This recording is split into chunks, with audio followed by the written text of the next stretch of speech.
Hello everyone, আসসালামু আলাইকুম।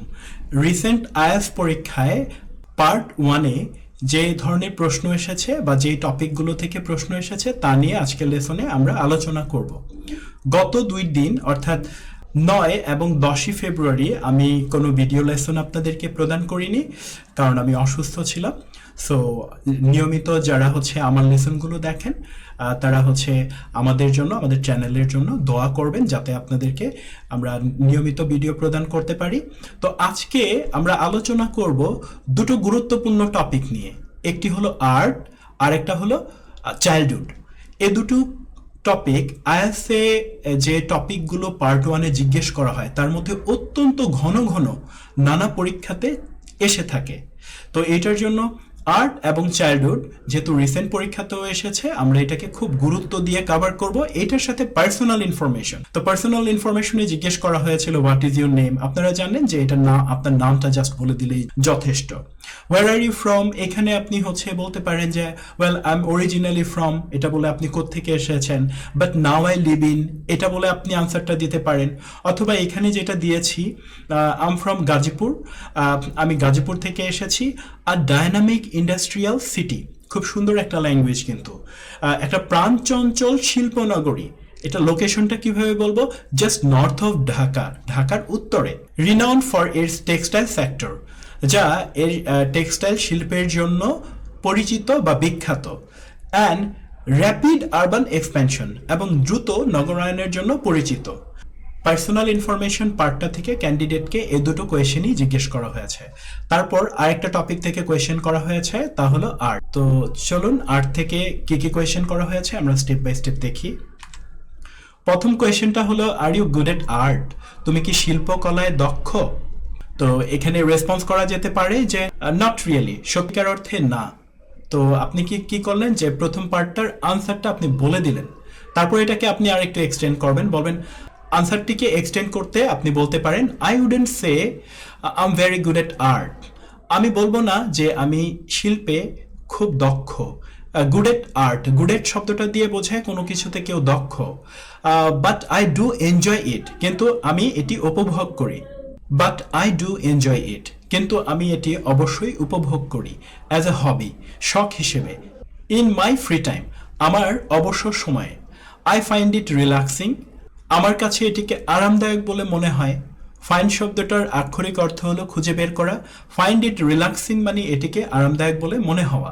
Even though, যদিও, I am not a professional artist, আমি একজন পেশাজীবী বা পেশাদার শিল্পী নই। তারপর কোয়েশ্চেন করা হয়েছে ডিড ইউ লার্ন আর্ট, আপনি কি শিল্পকলা বা শিল্প শিখেছিলেন অ্যাট স্কুলে when you are a child, যখন আপনি শিশু ছিলেন? তো আপনি আনসার দিতে পারেন ইয়েস আই ডিড, হ্যাঁ আমি শিখেছিলাম। ইন প্রাইমারি স্কুল, প্রাথমিক বিদ্যালয়ে উই হ্যাড আর্ট ক্লাসেস, আমাদের শিল্পকলার বা শিল্পের ক্লাস ছিল। Where we learned to draw, paint and even make simple craft, যেখানে আমরা ছবি আঁকা, রং করা এবং সহজ কারুকাজ শিখেছিলাম। এখানে সুন্দর একটি ল্যাঙ্গুয়েজ হলো মেক সিম্পল ক্রাফটস, সহজ কারুকাজ তৈরি করা। ইয়েলো করা পার্টগুলো আপনাকে ভালো স্কোর তুলতে হেল্প করবে। It was always a fun part of school day, এটি স্কুলের সবচেয়ে মজার সময়গুলোর মধ্যে একটি ছিল। তাহলে আ ফান পার্ট অফ মানে কোনো কিছুর মজার অংশ, এটা বোঝাতে আ ফান পার্ট অফ এই ফ্রেজটা ব্যবহার হয়। পরের কোয়েশ্চেনটা হলো is art popular in your country, তোমার দেশে কি শিল্প জনপ্রিয়? আমরা আনসার দিতে পারি yes art is quite popular in my country, হ্যাঁ আমার দেশে শিল্প বেশ জনপ্রিয়। বাংলাদেশের রয়েছে আর রিচ, একটি সমৃদ্ধ আর্টিস্টিক কালচার, শৈল্পিক সংস্কৃতি। স্পেশালি ইন পেইন্টিং, বিশেষ করে চিত্রাঙ্কনের ক্ষেত্রে বা চিত্রকলার ক্ষেত্রে। অ্যান্ড ফোক আর্ট, এবং লোকশিল্পের ক্ষেত্রে। মেনি পিপল অ্যাডমায়ার, অনেক লোক প্রশংসা করে the works of famous artist, বিখ্যাত শিল্পীদের কাজগুলোকে। লাইক জয়নুল আবেদিন, যেমন Zainul Abedin. Festival like Pohela Boishakh also showcase, পহেলা বৈশাখের মতো উৎসবেও তুলে ধরে বিউটিফুল ট্র্যাডিশনাল আর্টওয়ার্ক, সুন্দর ঐতিহ্যবাহী শিল্পকর্ম। তাহলে দেখুন এখানে খুব পাওয়ারফুল ল্যাঙ্গুয়েজ ব্যবহার করা হয়েছে, বলা হয়েছে showcase, folk art, art work. তো একটি টপিক নিয়ে যখন আপনি পড়বেন ওই টপিক থেকে কিছু টপিক ভোকাবুলারিও যদি আপনি শেখেন এটা আপনাকে ভালো স্কোর তুলতে হেল্প করবে। ডিয়ার লার্নার্স, আপনারা যদি একটি লাইভ ফ্রি রাইটিং টাস্ক 1 নিয়ে আমার সাথে ক্লাস করতে চান, প্রতি শুক্রবার বিকেল 4টায় টেস্ট প্রিপারেশন সেন্টারের ফার্মগেট শাখায় চলে আসতে পারেন। ক্লাসটি বুক করতে স্ক্রিনে দেখানো নাম্বার 0153459675 এই নাম্বারে হোয়াটসঅ্যাপে আমাদেরকে মেসেজ দিয়ে কনফার্ম করুন। এবার যে টপিকটি নিয়ে আলোচনা করব তা হলো চাইল্ডহুড। চাইল্ডহুড মানে আমরা জানি শৈশব। তো ফার্স্ট কোয়েশ্চেনটা হলো, did you enjoy your childhood? আপনি কি আপনার শৈশব উপভোগ করেছিলেন? Yes, I had a wonderful childhood. হ্যাঁ, আমার দারুণ শৈশব ছিল। তো এখানে খুব সুন্দর ল্যাঙ্গুয়েজ, আ ওয়ান্ডারফুল চাইল্ডহুড, সুন্দর একটা শৈশব, হ্যাড মানে ছিল। তারপর হচ্ছে I spend a lot of time, আমি প্রচুর সময় অতিবাহিত করেছিলাম প্লেইং উইথ ফ্রেন্ডস, বন্ধু বান্ধবের সাথে খেলাধুলা করে। তো এখানে খুব সুন্দর ল্যাঙ্গুয়েজ হলো play with friends. Exploring nature, প্রকৃতিকে অন্বেষণ করে। অ্যান্ড এনজয়িং সিম্পল থিংস, এবং সাধারণ জিনিসগুলোকে উপভোগ করে, লাইক ফ্লাইং কাইটস, যেমন ঘুড়ি উড়িয়ে, অ্যান্ড রাইডিং বাইসাইকেলস, বাইসাইকেল চালিয়ে। লাইফ ওয়াজ, জীবন ছিল, মাচ লেস স্ট্রেসফুল, অনেক কম চাপযুক্ত, ব্যাক দেন, তৎকালে বা তখন। তো এখানে খুব সুন্দর একটা ল্যাঙ্গুয়েজ হলো ব্যাক দেন, তৎকালে বা তখন। তো কোয়েশ্চেন নাম্বার 1-এ যে সুন্দর ল্যাঙ্গুয়েজগুলো আছে বাংলা বলে দিয়েছি, এগুলোকে কালার করা আছে, কালার থেকে দেখে আপনি সুন্দর করে নোট নিয়ে ফেলবেন এবং পড়ে ফেলবেন। এরপরের কোয়েশ্চেনটা হলো, what did you enjoy doing as a child? আপনি ছোটবেলায় কি পছন্দ করতেন? আনসারটা হলো, অ্যাজ এ চাইল্ড, শৈশবে, আই লাভড প্লেয়িং আউটসাইড, আমি বাইরে খেলতে পছন্দ করতাম, ড্রয়িং, আঁকতে পছন্দ করতাম, and listening to bedtime stories, এবং ঘুমানোর আগে গল্প শুনতে পছন্দ করতাম। তো খুব সুন্দর একটা টপিক ল্যাঙ্গুয়েজ হলো তাহলে listen to bedtime stories বা listening to bedtime stories, দুটাই।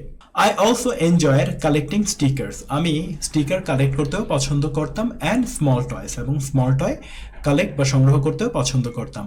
এভরিথিং ফেল্ট, সব কিছুকে মনে হতো বা লাগতো, সো এক্সাইটিং, ভীষণ রোমাঞ্চকর, ব্যাক দেন, তৎকালে বা তখন। তাহলে দেখুন এখানে খুব সুন্দর ল্যাঙ্গুয়েজ কিন্তু ব্যবহার করা হয়েছে। পরের কোয়েশ্চেনটা, ডু ইউ থিঙ্ক, আপনি কি মনে করেন, it is better for children, বাচ্চাদের জন্য এটা অধিকতর ভালো, to grow up in the city, শহরে বেড়ে ওঠা, or in the country side, অথবা গ্রামাঞ্চলে বেড়ে ওঠা? তো আমরা আনসারটা বলতে পারি, both have their own advantages, উভয়ের রয়েছে সুবিধা।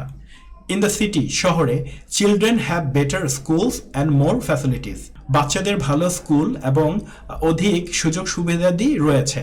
But in the country side, কিন্তু গ্রামাঞ্চলে, they can enjoy fresh air, তারা উপভোগ করতে পারে টাটকা বা সতেজ বাতাস, অ্যান্ড আ পিসফুল লাইফ, তারা আরও উপভোগ করতে পারে একটা শান্তিপ্রিয় জীবন। পার্সোনালি, ব্যক্তিগতভাবে, I think a mix of both is ideal, দুটোর মিশ্রণ হলো আদর্শ, বা দুটোর মিশ্রণ হলো সবচেয়ে ভালো। তাহলে এখানে ব্যবহার করা হয়েছে আ মিক্স অফ বোথ। তাহলে আজকে আমরা 3টি টপিক নিয়ে আলোচনা করেছি, পার্সোনাল ইনফরমেশন, আর্ট এবং চাইল্ডহুড।